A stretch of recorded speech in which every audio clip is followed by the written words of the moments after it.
Admiral Keiko Yamada stood in the observation deck of the Neptune shipyard, staring at the massive vessel that floated in the darkness. The ship was covered in dust and forgotten dreams.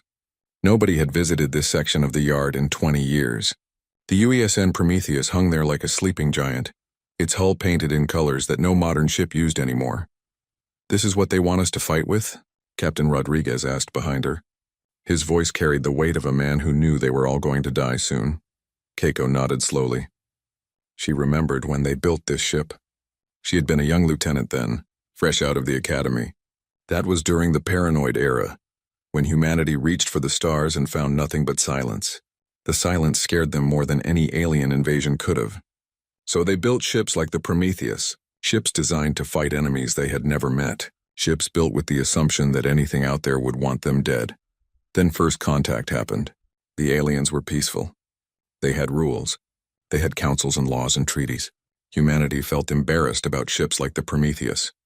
The politicians called it a waste of resources. Military leaders said it was too aggressive for the new era of galactic cooperation, so they mothballed it and tried to forget. Now that same galaxy was at their doorstep with weapons charged. The Galactic Council had seemed like a gift at first.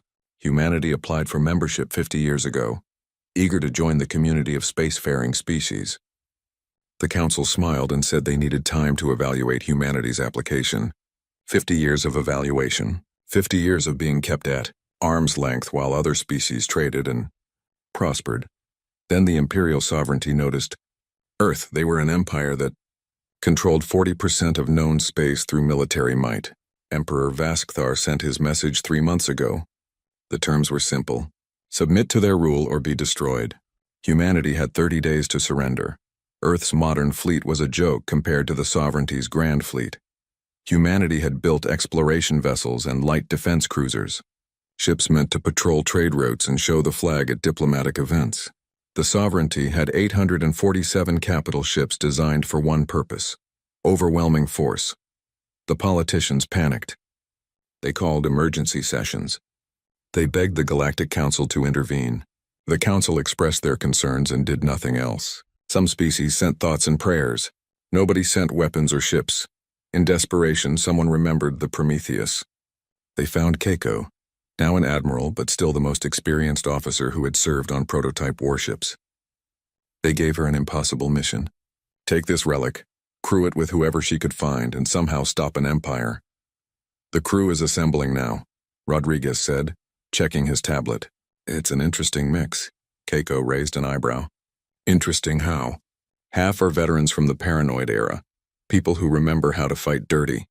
The other half are scientists who got fired for being too radical, plus about 200 volunteers who signed up knowing this is probably a one-way trip. Show me the ship's specs again, Keiko said. Rodriguez pulled up the holographic display. The Prometheus was 3 kilometers long, shaped like a wedge driven forward by massive engines. Its hull was thick, layered with multiple types of armor. No energy shields. That alone made it strange by modern standards. Every ship in the galaxy used energy shields. The weapons were equally bizarre. Railguns that fired solid metal slugs, nuclear-pumped lasers that required actual explosions to function, missile systems with designations like Kessler Protocol that made no sense to modern tacticians. Everything was kinetic, physical, brutal.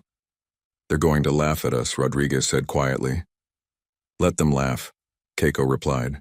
The sovereignty thinks they know how space combat works. They've fought 100 wars against species who all use the same technology, the same tactics. They've never fought humans who thought they were alone in a hostile universe. She pulled up the ship's AI core designation, Archimedes. The artificial intelligence had been trained on every human war simulation, created over 10,000 years of recorded history. Ancient naval battles, world wars, nuclear exchanges that never happened, alien invasion scenarios from fiction. The AI knew every dirty trick humanity had ever imagined.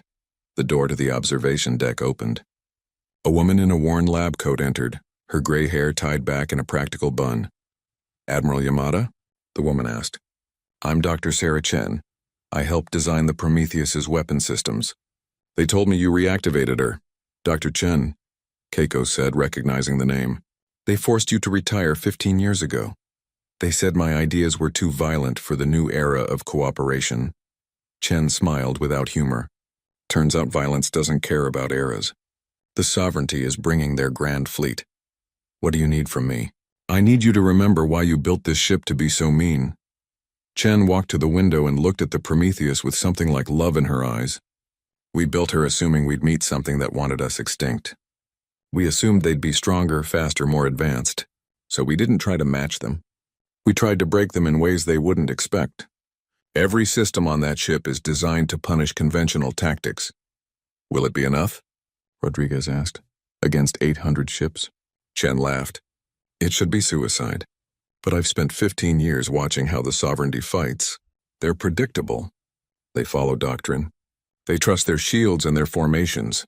The Prometheus was designed to fight enemies who don't fight fair. Ironically, that might be exactly what we need. Keiko turned from the window. 3 weeks until the sovereignty arrived. 3 weeks to wake up a sleeping monster and teach its crew how to use weapons the galaxy had forgotten were possible. 3 weeks to turn humanity's embarrassment into their last desperate hope.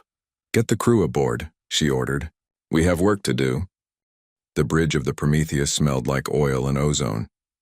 Everything was analog backup systems and physical controls. The crew had spent 3 days just figuring out how to turn on the main systems.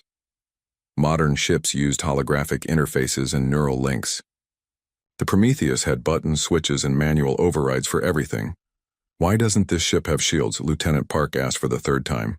She was young, trained on modern vessels, and clearly struggling with the Prometheus's design philosophy. Dr. Chen stood at the weapons console running diagnostics. Because shields can fail, she said patiently. Energy shields work by projecting a field that disperses incoming energy. They're great against lasers and plasma weapons, but they have a weakness. Hit them hard enough and they collapse. They also drain power constantly. You have to choose between shields, weapons, and engines. So instead we have armor? Park touched the bulkhead. Just thick metal. Layered armor, Chen corrected. Ceramic composites on the outside to disperse heat. Titanium alloy mesh to catch fragments. Steel honeycomb to absorb kinetic impact. Ablative foam that boils away, taking energy with it. Then another layer of ceramic, then more steel. 30 meters of it between you and space. Commander Hayes, the ship's tactical officer, pulled up a comparison chart. He was an old veteran who had served on early colony defense ships. Modern cruiser has shields that can take maybe 50 terawatts before collapse. Then the hull, which is maybe 2 meters of light alloy. Built for speed and efficiency. The Prometheus can absorb 10 times that much punishment, but she's slow. We top out at 0.03 light speed in normal space. So we're a slow armored brick, Rodriguez summarized. A very well-armed brick. Chen smiled. She activated the weapons display. Railgun batteries, magnetic accelerators that fire tungsten rods at 0.3% light speed. Each rod weighs 2 tons. When it hits with kinetic energy alone. No explosions needed. The energy comes from velocity. Admiral Yamada watched from the command chair. The Sovereignty uses energy shields almost exclusively. How do their shields handle kinetic weapons? Poorly, Hayes said, pulling up intelligence reports. Energy shields are designed to disperse lasers and plasma. They can slow down physical objects, but they can't stop them completely. It's like trying to catch a bullet with a fan. You might slow it down, but it's still going to hit you. An alarm chimed. Archimedes, the ship's AI, activated its holographic interface. The avatar appeared as a simple geometric shape, rotating slowly. Admiral, the AI said in a neutral voice. I have completed analysis of Imperial sovereignty fleet tactics based on available records. They favor the centered hammer formation. Capital ships in the middle, cruisers forming a sphere around them, fighters providing outer screening. They rely on concentrated energy weapons fire to overwhelm enemy shields, then close for plasma bombardment. Weaknesses? Yamada asked. The formation assumes the enemy will maintain distance and attempt to wear down their shields. It is optimized for battles between evenly matched fleets using similar technology. Against kinetic weapons at close range, the formation becomes a liability. Ships are too close together. If armor is breached, debris from one ship damages others nearby. Dr. Chen pulled up another weapon system. This is my favorite. We call it the Kessler Protocol. The display showed missiles, but they were strange. Instead of explosive warheads, they had fragmentation systems and secondary thrusters. These don't explode? Park asked. They do something better, Chen explained. Each missile accelerates to maximum velocity. Then it fragments into approximately 50,000 pieces, each the size of a marble. The fragments spread out in a cloud pattern. Each piece is traveling at orbital velocity. In space, there's no air resistance. They just keep going. Hayes understood first. You're weaponizing space debris. Exactly. The Kessler syndrome was an old Earth fear. Too much junk in orbit and it starts a cascade. One collision creates more debris, which causes more collisions. We turned it into a weapon. Launch enough of these into enemy formations, and the battlefield becomes a meat grinder. Their own destroyed ships add to the debris field. That's horrifying, Park said quietly. That's survival, Yamada corrected. The Sovereignty is bringing 800 ships to exterminate humanity. We have one. We need every advantage we can create. Over the next 2 weeks, the crew trained obsessively. They learned to think differently. Modern space combat was like fencing, elegant exchanges at long range. The Prometheus was designed for a knife fight. Get close, absorb punishment, hit back harder. The weapons crews practiced loading the railguns. Each rod had to be magnetically aligned perfectly. Too much deviation and it would tear apart in the acceleration chamber. Too little power, and it wouldn't have enough velocity to penetrate enemy armor. The engineering team studied the armor systems. They learned how to route power away from damaged sections, how to vent atmosphere to prevent fires, how to keep the ship fighting even when half the systems were offline. Archimedes ran combat simulations constantly. The AI had been programmed with tactics the galaxy had never seen. Ramming attacks, debris field ambushes, using planet's gravity to slingshot into attack runs. Every dirty trick from human history, adapted for space warfare. An alien consultant from the Galactic Council visited during the second week. His name was Tevnash, a military advisor from a species that had served with honor for 3 centuries. He walked through the ship with growing confusion. This is your warship? Admiral, I must be honest. The Imperial Sovereignty's scouts will see this vessel and laugh. No shields. Primitive kinetic weapons. Your top speed is barely adequate for system defense. Thank you for your assessment, Yamada said politely. I mean no disrespect, Tevnash continued. But galactic warfare has evolved beyond such crude methods. Energy shields and plasma weapons are superior in every measurable way. Your designers were clearly working with limited knowledge. Dr. Chen appeared next to them. Our designers assumed we'd face enemies who thought exactly like you do. So we built something that breaks all your rules. Tevnash clicked his mandibles in their equivalent of a sigh. Admiral, I admire human courage. But courage alone will not stop the Grand Fleet.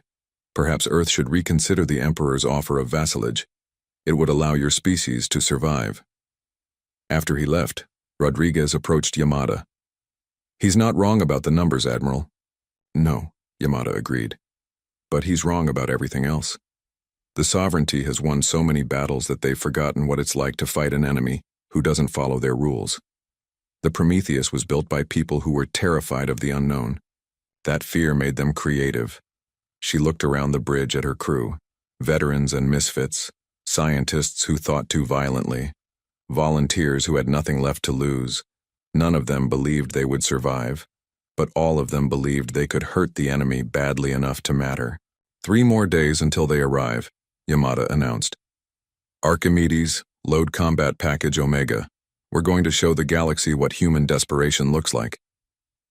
The Grand Fleet of the Imperial Sovereignty arrived exactly on schedule. They appeared in perfect formation, 847 capital ships emerging from hyperspace like a swarm of angry hornets. The flagship Eternal Dominion sat at the center, twice the size of any other vessel, bristling with weapons that could crack a moon. Every sensor in Earth's system locked onto them. Every news network broadcast the sight. Humanity watched their doom arrive in high definition. Admiral Yamada stood on the bridge of the Prometheus, watching the tactical display. The enemy fleet was arranging itself in a sphere, with Earth at the center. A show of overwhelming force, a demonstration that resistance was pointless. "They're exactly where Archimedes predicted," Hayes said from the tactical station. "Centered hammer formation. Textbook sovereignty doctrine." "Of course they are," Yamada replied. "They've won 200 campaigns with that formation. Why would they change?" Emperor Vaskthar's face appeared on every screen across Earth's communication network. He was tall, his scales shimmering with jeweled implants that marked his royal status. 4 eyes regarded humanity with casual contempt. "People of Earth," his voice carried the weight of absolute authority. "Your time for decision has arrived. My grand fleet surrounds your world. You have no allies. Your primitive vessel poses no threat. I offer one final mercy. Surrender now. Accept vassalage to the sovereignty, and your species may continue to exist under our guidance. Refuse and we will demonstrate why 800 species kneel before us." The communication channels filled with panic. Earth's government buildings erupted in chaos. Some politicians called for immediate surrender. Others argued for evacuation. A few brave voices called for resistance. Yamada opened a channel to the Emperor directly. "Emperor Vaskthar, this is Admiral Keiko Yamada of the United Earth Space Navy. I speak for my species when I say no." Silence filled the channel for a moment. Then Vaskthar's laughter echoed across space. "One ship," he said, amused. "You face my grand fleet with one ancient ship. Admiral, this is not courage. This is suicide. I have read about human history. You are a species that values sacrifice. But sacrifice requires purpose. What purpose does throwing your life away serve?" "Humanity has a long history of fighting stupid odds," Yamada said. "We're pretty good at it. You want Earth? Come and take it." "So be it," Vasthar said. "You may die with honor, at least. All ships concentrate fire on the human vessel. I want it reduced to atoms as an example." The Prometheus began moving, accelerating toward the enemy fleet. Every crew member felt the gravity of the moment. 3 kilometers of warship pushing forward into certain death. "All hands, battle stations," Yamada ordered. "Engineering, give me everything the reactor has. Weapons, wait for my command. Archimedes, execute plan Delta 7. "Acknowledged," the AI responded. "Calculating optimal approach vector. Admiral, I must note that my projections show a 98% probability of ship destruction." "What about the other 2%? Rodriguez asked. "Rounding error," Archimedes replied. 300 sovereignty cruisers opened fire simultaneously. Energy beams lanced across space, converging on the Prometheus. The beams were bright enough to be seen from Earth, a light show of impending destruction. The Galactic Council observers watched in horror. They had seen this before. Concentrated fire from even 50 ships could overwhelm any shield and vaporize a vessel. 300 was overkill, but the Prometheus had no shields to overwhelm. The energy beams struck the armor plating. Ceramic composites ablated away, taking the heat with them. Titanium mesh scattered some of the energy. 30 meters of layered armor took the full force of the assault. The Prometheus kept coming. "Damage report," Yamada called out. "Outer armor gone in sections 7 through 12. Lieutenant Park reported, her voice amazed. "Hull integrity at 86%. We're venting some atmosphere, but bulkheads are holding. Admiral, we just tanked a hit that should have destroyed us." On the enemy flagship, Vasthar stared at his displays in disbelief. Impossible. No ship survives that bombardment. "What are they made of?" His tactical officer checked and rechecked the readings. "My Emperor, they appear to have no energy shields. They are absorbing the damage with physical armor. I have never seen such construction. Our weapons are designed to penetrate shields and then destroy the ship. Against solid armor, the effectiveness is reduced." "Then fire more," Vasthar ordered. "Bring the capital ships to bear." The Prometheus closed to 200,000 kilometers. In space terms, that was knife-fighting range. "Now," Yamada said quietly, all 20 railgun batteries fired at once. 40 tungsten rods, each weighing 2 tons, accelerated to 0.3% of light speed. The magnetic coils released them with a sound like reality tearing. The rods crossed the distance in seconds. They struck with kinetic energy that made explosions look gentle. 3 sovereignty capital ships simply ceased to exist. The tungsten rods punched through their shields like they weren't there. The metal didn't explode or vaporize. It transferred all its momentum into the target. Ships crumpled inward. Hull plating compressed to a fraction of its original thickness. Reactors breached. Atmosphere explosively decompressed. Thousands of crew died before they realized they were under attack. The Grand Fleet reacted in confusion. Ships broke formation, trying to create distance, but they had trained for energy weapon exchanges. They had never faced kinetic weapons at close range. "Reload 30 seconds, Hayes called out. The Prometheus took more fire. A plasma beam scored across the hull, melting away 20 meters of armor. Warning klaxons blared. Engineering reported fires in sections 4 and 5. "Keep moving," Yamada ordered. "Archimedes, show them why their formation is a mistake." The AI adjusted the ship's course, bringing them into the densest concentration of enemy vessels. The Prometheus was surrounded now, taking fire from all directions. Armor melted and boiled away. The ship's superstructure was exposed in places, but they were exactly where they needed to be. The railguns fired again. This time the targets were the ships closest together. Tungsten rods ripped through one vessel and continued into the next. The kinetic energy was so enormous that a single shot could destroy multiple targets. More critically, the destroyed ships broke apart. Debris spread in every direction. Chunks of hull plating, still traveling at high velocity, slammed into nearby vessels. Energy shields that could deflect lasers did nothing against a 10-ton piece of armor moving at orbital speed. The perfect formation became a death trap. Ships collided, trying to maneuver away. Point defense systems designed to shoot down missiles couldn't track or stop the Prometheus's solid metal projectiles. "They're panicking," Rodriguez observed, watching the tactical display. "The formation is collapsing." Emperor Vascathar watched his fleet's organization disintegrate. In 300 years of conquest, he had never seen anything like this. The human ship was dying, burning, falling apart. But it kept firing, kept killing his vessels with primitive weapons that shouldn't work. "Admiral," Archimedes interrupted, "I am detecting a power buildup in the flagship. They are charging what appears to be a planet-killer weapon system." Yamada saw it on her display. The Eternal Dominion was preparing its ultimate weapon. A beam that could sterilize a planet's surface. They were going to use it on Earth. "Time to charge?" she asked. 4 minutes. "The weapon requires massive energy reserves." 4 minutes. The Prometheus was already critically damaged. Life support was failing in half the ship. The railguns had maybe 3 more shots before the magnetic coils burned out. Yamada made her decision. "All crew, this is the Admiral. Abandoned ship procedures are authorized. Get to the escape pods. Engineering, prepare for full reactor overload. Hayes, load the last of the Kessler missiles and set them for proximity detonation." "Admiral, what are you doing?" Rodriguez asked. Yamada smiled. "Winning. Get to a pod, Captain." "That's an order. Someone needs to survive to tell Earth what happened here." She opened the ship-wide channel one last time. "This is Admiral Yamada. You've all fought bravely. Now I need you to survive. Get to the pods. Tell them we made it count." The crew began evacuating. Yamada stayed on the bridge with a skeleton team of volunteers. They had 4 minutes to do the impossible. The Prometheus screamed through space, trailing atmosphere and debris. Half the ship was dead. The armor was gone in places, exposing the superstructure to the vacuum. But the engines still worked and the weapons still had power. Yamada checked her console. 2 minutes until the Emperor's planet killer fired. The Eternal Dominion sat at the center of what remained of the fleet formation, protected by 200 vessels. There was no way to reach it in time with conventional weapons, so they would use unconventional ones. "Archimedes," Yamada said. "Execute Kessler Protocol. All remaining missiles. Pattern Cascade 7. "Admiral," the AI responded. "That pattern will render this entire orbital zone unusable for decades.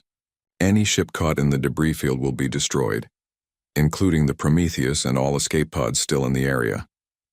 "How long until the pods clear the blast radius?" 90 seconds at current trajectory. Then we have 90 seconds. Fire when ready." The remaining missile tubes opened. 48 Kessler Protocol missiles launched simultaneously.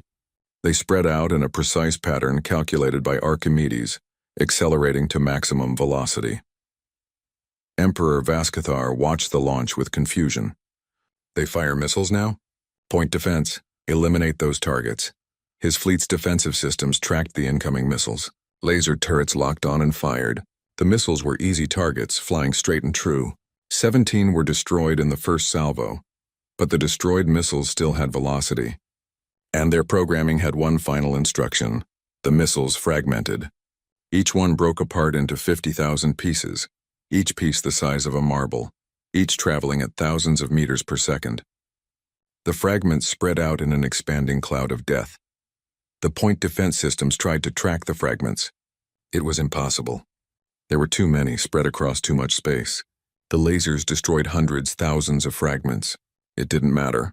The cloud reached the Sovereignty fleet. The first ship to die was a heavy cruiser. Fragments punched through its hull in 10,000 places simultaneously. The shields meant nothing against solid objects at orbital velocity. Atmosphere vented. The reactor containment failed. The ship broke apart, adding its own debris to the growing cloud. That debris hit 3 more ships. Those ships broke apart. Their debris hit more ships. The cascade began. Pull back, Baskathar ordered. All ships, emergency retreat. But retreat required coordination. Ships needed clear paths. In the debris cloud, there were no clear paths. A destroyer tried to turn and collided with a cruiser that was already tumbling. Its navigation systems destroyed by a fragment the size of a fist. The remaining Kessler missiles reached the center of the formation before they were destroyed. They fragmented at point-blank range, releasing their payload directly into the densest concentration of enemy ships. The Grand Fleet's perfect formation became a killing field. Ships collided with each other. Debris from destroyed vessels moved faster than the ships themselves. Every destroyed vessel added exponentially to the danger. The Sovereignty's own fleet became weapons against itself. Yamato watched the tactical display with grim satisfaction. 700 ships reduced to chaos in less than 2 minutes. The mathematics were beautiful in a terrible way. Each collision created more debris.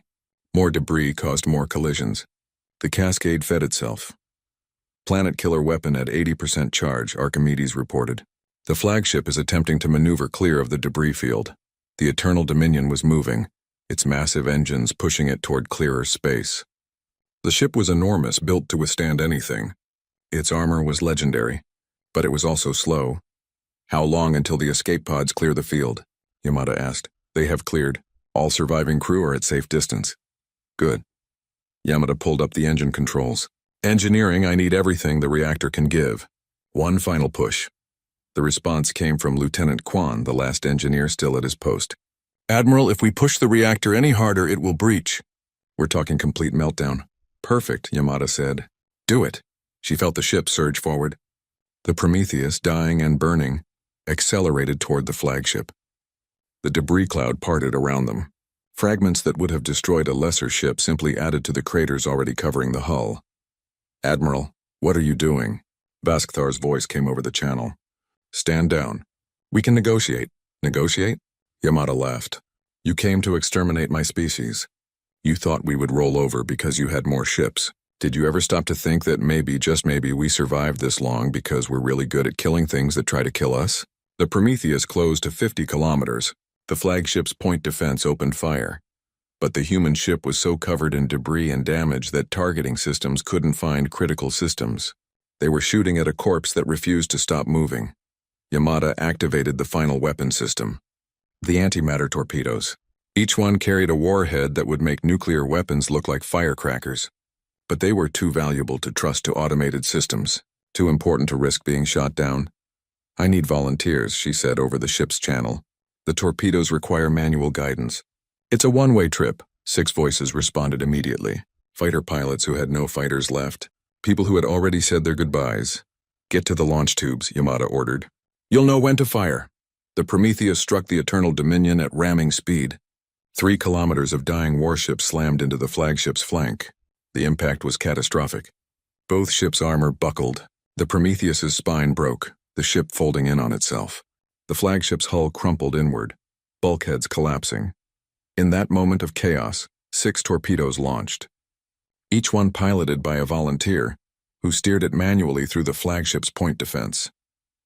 The torpedoes slammed into the breached sections of hull, penetrating deep into the ship's interior. Then they detonated. Antimatter met matter. The reaction was perfect and terrible. Energy released in quantities usually reserved for stellar events.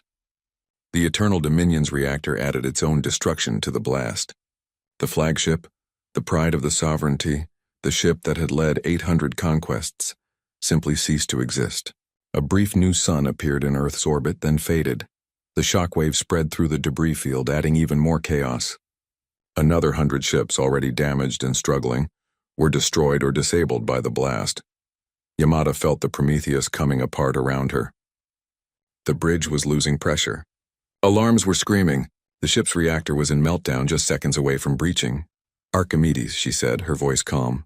"Did we get him?" "Confirmed," the AI replied. "Emperor Vaskathar is dead. The flagship is destroyed. The Grand Fleet has lost command structure. 731 vessels destroyed or disabled. Remaining ships are retreating in disorder." "Good." Yamada felt the bridge tilt as the ship broke apart. "Archimedes, final order. Transmit all combat data to Earth, every detail. How we fought, why it worked. The sovereignty will come back eventually, and Earth needs to know how to beat them." "Acknowledged." "Admiral, it has been an honor serving with you." "The honor was mine." The reactor breached. The explosion was much smaller than the antimatter blast, but it was enough. The Prometheus, the forgotten prototype, the embarrassing reminder of humanity's paranoid past, died in fire. But across the battlefield, escape pods drifted toward Earth. Rodriguez watched from his pod as the Prometheus disappeared in a flash of light. Around him, the wreckage of the Grand Fleet tumbled through space. Hundreds of ships destroyed, an emperor dead, an empire's military doctrine shattered. "She did it," someone whispered over the pod's comm system. "One ship. She took down their entire fleet with one ship." "Not one ship," Rodriguez corrected, watching the debris field. "One ship, one crew, and the willingness to fight dirty. The sovereignty came here expecting a conventional battle. Admiral Yamada gave them a nightmare." The surviving sovereignty ships were already fleeing into hyperspace, their formation broken, their confidence destroyed. They came with 800 ships to crush one primitive species. They were leaving with less than 100, running from the ghosts of human ingenuity. On Earth, people watched the skies. They saw the flashes of battle. They saw the Grand Fleet break and scatter. They saw humanity's impossible victory written in fire across the stars, and they understood. Earth had just announced itself to the galaxy, not as a species begging for membership, not as primitives waiting to be conquered, but as something far more dangerous. A species that turned paranoia into weapons, a species that refused to lose, a species that, when faced with extinction, looked at 800 warships and said, "Not today." The hospital room overlooked Earth, the planet hanging peaceful and blue in the viewport. Admiral Keiko Yamada lay in the bed, connected to more machines than she cared to count. Her body was broken in a dozen places. Burns covered 30% of her skin. But she was alive, recovered from an escape pod that had been damaged in the blast. The escape pod's emergency beacon had brought rescue ships. They found her barely breathing, her body failing but still alive. The doctor said she would recover.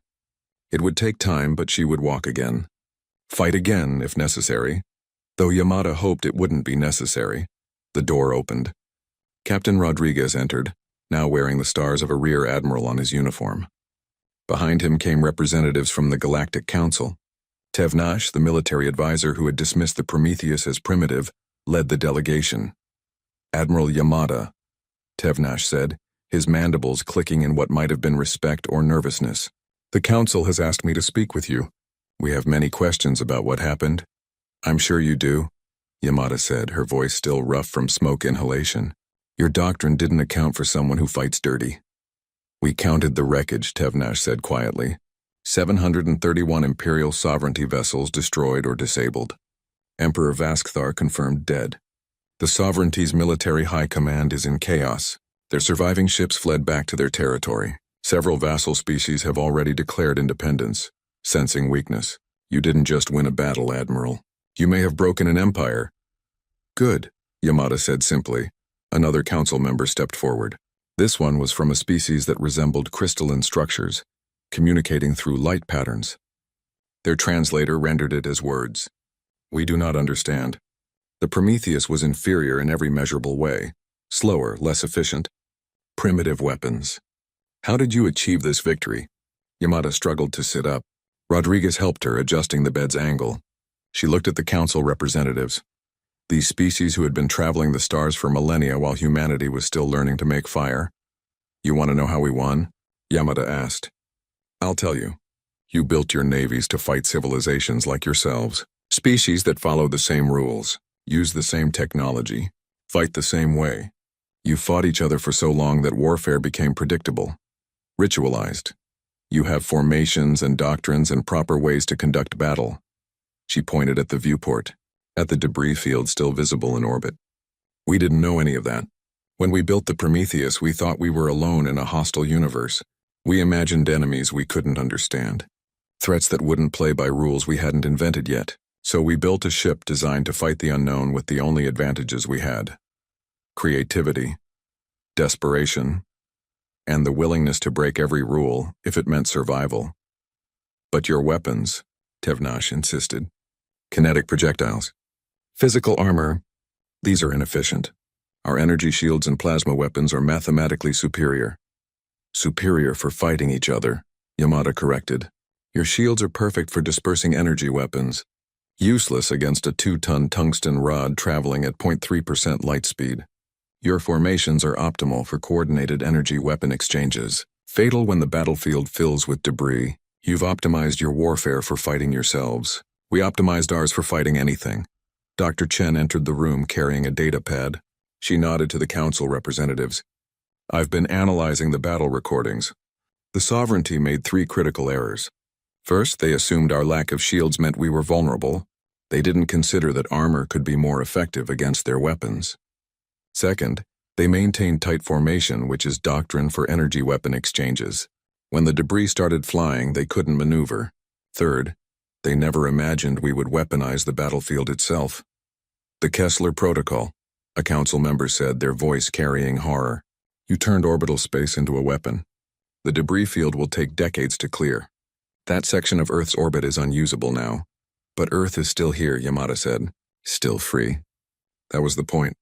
You're upset that we made a mess? The Sovereignty came to exterminate my species. Excuse me if I don't apologize for the cleanup, Bill. Silence filled the room. The council representatives looked at each other, communicating in ways humans couldn't fully understand. Finally, Tevnash spoke again. The council has completed its evaluation of Earth's membership application. In light of recent events, the application has been approved. Humanity is granted full membership status, effective immediately. Just like that? Rodriguez asked, suspicious. 50 years of waiting and now we're approved? You demonstrated something the council needs, the crystalline being said. The ability to think beyond conventional parameters. For 3,000 years, galactic warfare has followed the same patterns, the same doctrines. Species rise and fall, but the methods remain constant. The Imperial Sovereignty conquered 40% of known space because they perfected those methods. Then you shattered their fleet with tactics we didn't know were possible. You're not inviting us because you like us, Yamada realized. You're inviting us because you're afraid of us. Fear and respect are often the same thing, Tevnash admitted. We have watched humanity for 50 years. We saw a violent species, one that fights among themselves constantly. We worried you would bring that violence to the stars. Now we understand. You don't fight because you enjoy it. You fight because you're very, very good at surviving. And in a galaxy where the Sovereignty still controls a third of known space, where other threats lurk beyond explored regions, the Council needs species who know how to win. A human diplomat entered, looking nervous. Admiral, I've been authorized to inform you that Earth's government is proposing a new military development program. They want to build more ships like the Prometheus. An entire fleet of them. The Prometheus class, Chen said, nodding. I've already been contacted. They want me to head the design team. Improve the systems. Make them more efficient while keeping the core philosophy. And what philosophy is that? The Council representative asked. That shields can fail, so build armor, Chen said, counting on her fingers. That energy can be depleted, so use kinetics. That formations can become traps, so be ready to fight alone. That the enemy might be stronger, so be willing to fight dirty. That survival matters more than honor. That your enemy's assumptions are your greatest weapon. 5 years later, Admiral Rodriguez stood on the bridge of the UESN Defiance, the lead ship of the new Prometheus-class fleet. Around Earth, 20 of the massive warships held formation, their hulls painted in the gray and white of the United Earth Space Navy. More were under construction at shipyards across the solar system. But Rodriguez wasn't looking at Earth. He was watching the diplomatic station where humanity formally joined the Galactic Council's defense fleet. Human-designed ships incorporating lessons from the Battle of Earth were being integrated into the Council's forces. Other species were studying human tactics, trying to understand this new way of warfare. Some species embraced it, others resisted, calling human methods barbaric. But all of them had watched the battle recordings. All of them had seen what desperation and creativity could achieve. On Earth, Keiko Yamada stood in front of a memorial. It listed every name of those who died on the Prometheus, 217 souls who volunteered for a suicide mission and made it count. Her name should have been on that list. Some days she wished it was. But she survived to see humanity take its place among the stars, not as supplicants begging for acceptance, not as primitives grateful for scraps, but as equals who earned their seat with blood and fire, and the willingness to do whatever survival required. A young officer approached her fresh from the academy. "Admiral Yamada, I graduate next week. I requested assignment to a Prometheus-class ship. I wanted to thank you for showing us that we don't have to fight like everyone else." Yamada looked at the young officer, seeing herself decades ago, idealistic, eager, ready to face the unknown. "Remember something," Yamada said. "We won that battle because they underestimated us, because they thought they knew how warfare worked. We taught them differently, but now they know. The next enemy won't make the same mistakes, so we need to keep evolving, keep thinking of new ways to fight. The moment we become predictable, we lose our advantage. Then what do? Yamada smiled. "What humanity has always done. We adapt, we improvise, we find new rules to break. The galaxy wanted us to think like them. Instead, we taught them to think like us. Now we need to stay one step ahead of everyone else." She looked up at the stars, at the galaxy humanity had joined. Out there, new threats waited. New challenges, new enemies who would test humanity's resolve and creativity. But Yamada wasn't worried, because somewhere in that vast darkness, some alien empire was probably looking at Earth and thinking they could conquer it, thinking humans were just another primitive species to be crushed. And when they came, they would learn what the Imperial sovereignty learned. That humanity didn't survive by being strong or advanced or numerous. They survived by being absolutely terrifying when backed into a corner, by turning paranoia into weapons, by refusing to lose even when losing seemed certain. They survived by being human.